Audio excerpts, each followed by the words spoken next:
Donald Trump leaves the presidency with a whimper by Bennett. Bennett covered President Trump for 4 years. But yesterday morning, he asked Trump one last question as he departed the White House. Trump didn't answer. Here are excerpts from the story he wrote after seeing him depart the White House for the last time. This is not how Donald Trump wanted it to end. He was insistent he would serve a second term.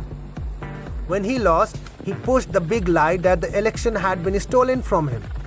And then, on January 6th, having exhausted other levers to reverse the vote count, he incited a mob to march to the Capitol. If that deadly insurrection was the clanging climax of Trump's presidency, his final day in office was a whimper.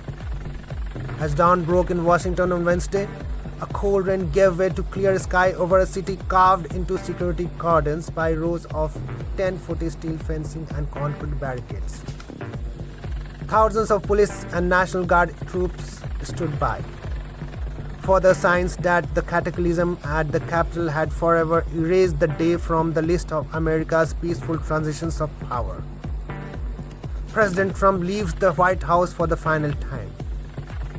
Inside the gates of White House, as Trump prepared to depart the building for the final time, I watched movers roll cabinets and chairs out of the front door of the West Wing and into a waiting truck.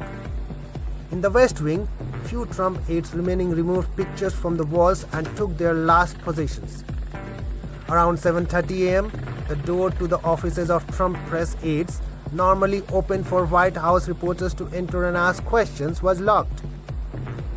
Trump's final hours as president were marked by a flurry of pardons and commutations for 143 people, including a full pardon for his long-term political showman Steve Bannon, who used his podcast to help whip up Trump's followers in the lead-up to the Capitol riot.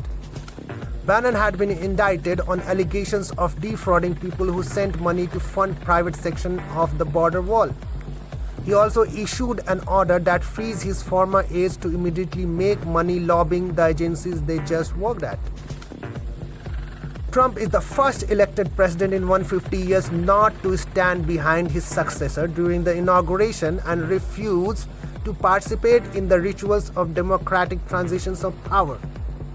There would be no handshake with Biden, no gesture of grace towards his successor as he leaves. When he was ready to depart, 2 Marines in dress uniform walked out of the White House portico and stood guard as President Trump and First Lady Melania Trump walked out to board the Marine One helicopter. A few minutes before, aides had loaded 4 file boxes, a desk protector pad, a leather Louis Vuitton duffel bag into the waiting chopper. Marine One circles the National Mall, carrying President Donald Trump as he departs the White House ahead of the inauguration. Trump stood in front of the media and said, "Serving as president was the honor of a lifetime." He said, "Americans are the greatest people in the world, and the White House is the greatest home in the world." Trump has long been his own stage manager, but this departure in front of the reporters like myself, who have been covering him for 4 years, had the feel of an afterthought. I just want to say goodbye, but hopefully it is not long-term goodbye. We'll see each other again. Thank you very much, he said. Hoping Trump would talk more, trying to elicit a moment of self-reflection, I shouted a question. "Do you regret January 6th? I asked. "Do you have any regrets?" Trump didn't answer. Instead, he walked up to the steps of the helicopter, turned, waved, and pumped his fist in the air 3 times. Then the door closed behind him, and the helicopter's blades revved up and lifted Trump away from the White House for the final time at 8:18 a.m.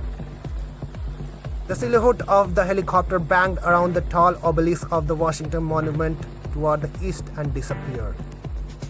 A handful of aides standing turned and walked back into the White House. One member of the White House staff bent over and rolled up the red carpet. Trump lived out the final weeks of the presidency with 2 competing ambitions.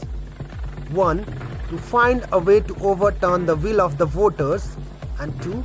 To set himself up for a lucrative media deal and cement his long-term control over the Republican Party. But one swamped the other. His thirst to find a way to stay in office has threatened his hopes for lasting political life after the presidency. Later in the morning, as Republican leaders joined the incoming President Joe Biden at church service, Trump's growing irrelevance was already on full display. 20 minutes later, Trump waved to his sparsely attended goodbye ceremony at Andrews Air Force Base. Many of his former aides and cabinet secretaries declined invitations to attend. Even on a small scale, the scene echoed Trump's penchant for the trappings of despotism. The audience chanted, "Thank you, Trump." A military band played, and a crisp wind whipped a line of flags behind him. "I'll be watching, I'll be listening, and I'll tell you that the future of this country has never been better. I wish the new administration great luck and great success. I think they will have great success. They have the foundation to do something really spectacular," Trump said. Without acknowledging the voters had sent him packing. "We will be back in some form," he said. "Have a good life." As Trump waved goodbye for his flight to Florida, loudspeakers blared YMCA by the village people.